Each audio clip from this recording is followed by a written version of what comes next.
What's up, everybody? It's your boy Orlando, aka King Smitty. Welcome back to my trading journey.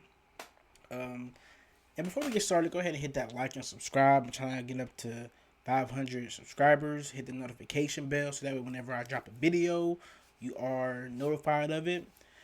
And today, I just want to talk about pretty much like the overall stock market and how the port strike kind of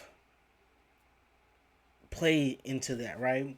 And how we could possibly be reaching new all-time highs now that this port strike is over, right? So this port strike on the east and the Gulf Coast is one of the biggest ones on this side of America in roughly about 50 years, I want to say. Um, excuse me. The International Longshoremen Association, the ILA, they finally reached a tentative agreement on wages and will go back to work on Friday, which was yesterday, October 4th, until January 15th of 2025.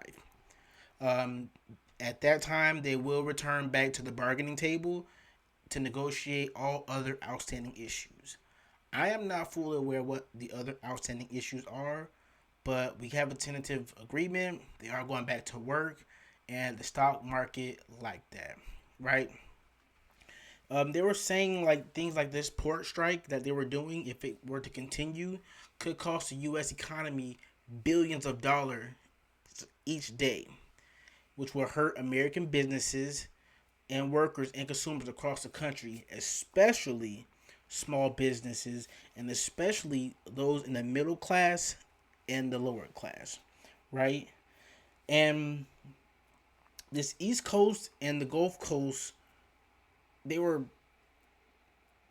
protesting and striking over wages because their base wage after 6 years is $39. That's how much they make after 6 years doing what they're doing. And they're upset because they make significantly less than the unionized workers on the West Coast who makes $54.85 after 6 years. And they were like, how come they getting paid much more than us and we're not? And that's why they kind of the strike kind of went on. But they have to take it kind of in account of the cost of living. The cost of living in the West Coast, like California in particularly, is way higher than what it is here on the East Coast. So yeah, they may be making more money, but the cost of living is substantially higher, which it is, especially compared to here in Florida, then that pay is kind of like evened out in a sense. Um, but the union, I feel like it was very strategically, a very strategical time to do a strike. October, when the election is November, so it's like if it doesn't get resolved, now people are looking at the president and the vice president, who's actually a candidate for a president in this next election. Like, y'all aren't getting anything done with this, which could sway some voters to go to the opposite side based off of, you know, what's going on with this strike and workers and the unions and stuff. Um, but the president and the vice president, they stood out. They let the union, they let them handle it on their own. They didn't have to put forth like the act that they have in place that forces them to go back to work. They didn't have to do that, which is good. So they were able to get a tentative deal done. So that's good.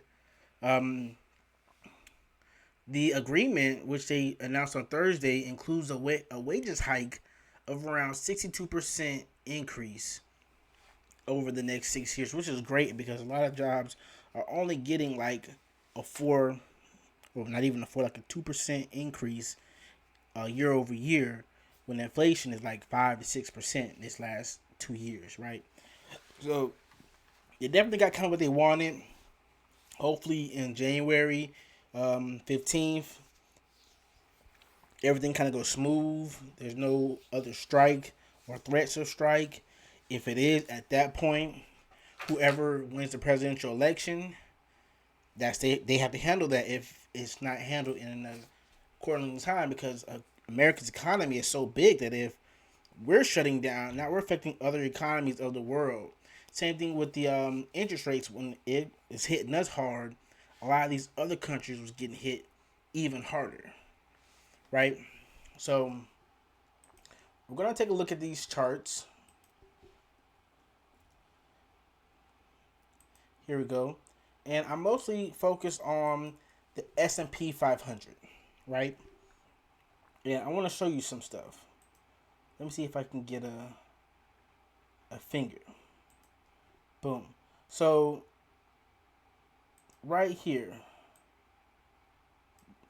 this long red candle is when the port strike started, October 1st. You see there's this large red candle because the market does not like uncertainty.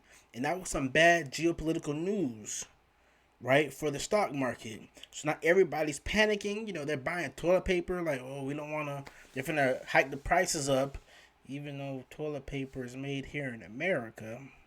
But the stock market, it dropped. There's a lot of fear in the market. And then, look, it dropped.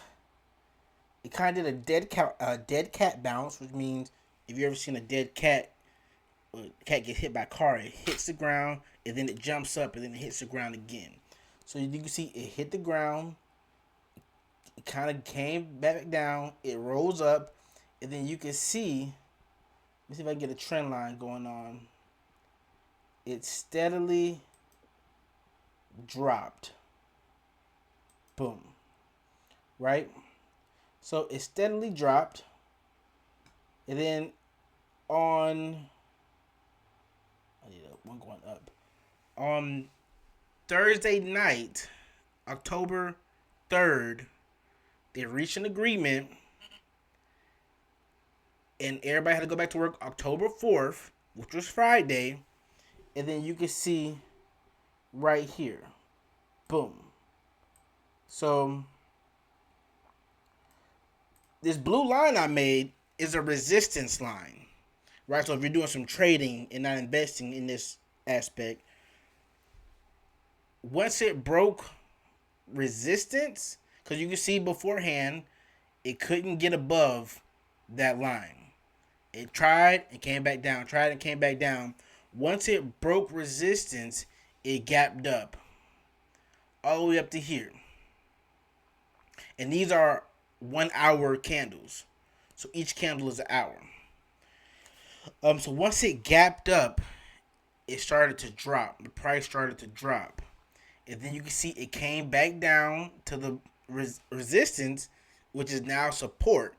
Because once you pass it, resistance becomes support. So now it kind of bounced off of it and it ran back up. Right? And I want to show you this right here as well. We're going to do a horizontal line. Boom. Right here. That yellow line, you can ignore the hand right now. But that yellow line, you can see it hit right here, September 26th, and it hit right here, September 30th. Right now, it's looking like a double topish a little bit. But now, on Monday, I wouldn't be surprised if it hits this and it rejects. This is like all-time highs that we're looking at, I do believe. So I wouldn't be surprised if it hits it and then it rejects. If it hits it and bounces off of 574.40, and if it hits it and it can't break that, it'll be a good time to play some puts. So maybe some 0 day to expire puts. Because if it doesn't, then that stock is coming back down, I want to say, to roughly 572. So, and I'm going to put another array right here. So if we open up, because like I said, the market likes the good news from the ports opening back up. We'll test this first. Let me zoom in a little bit. We'll test this first line right here. If we don't break it, that's a triple top, right? That's a one top, two tops, and that'll be the third top. For sure, I can see us coming down to 572. This is my technical analysis. Nothing is meant for you to buy, hold, or sell of what I said. You got to do your own research. But we can come back here to test this. Because you can see this is a top from Friday. It went above it, but it couldn't stay above it. Right? And it also dropped down right here and didn't drop below it that day. So it's kind of like a weak spot of support, but it's there.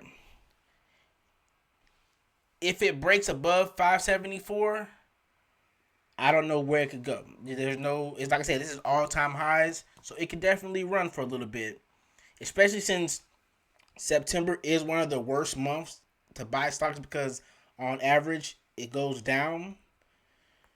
But I don't see them crashing the markets right before an election. I don't see it happening. Is it possible? It is possible. Is it probable? It's not probable. So we could do a little run from here. Let me see if I can back this up a little bit. Back that thing up.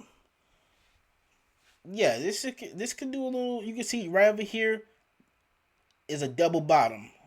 Boom, boom. And after that double bottom, it ran up. We gapped up. Gap got filled.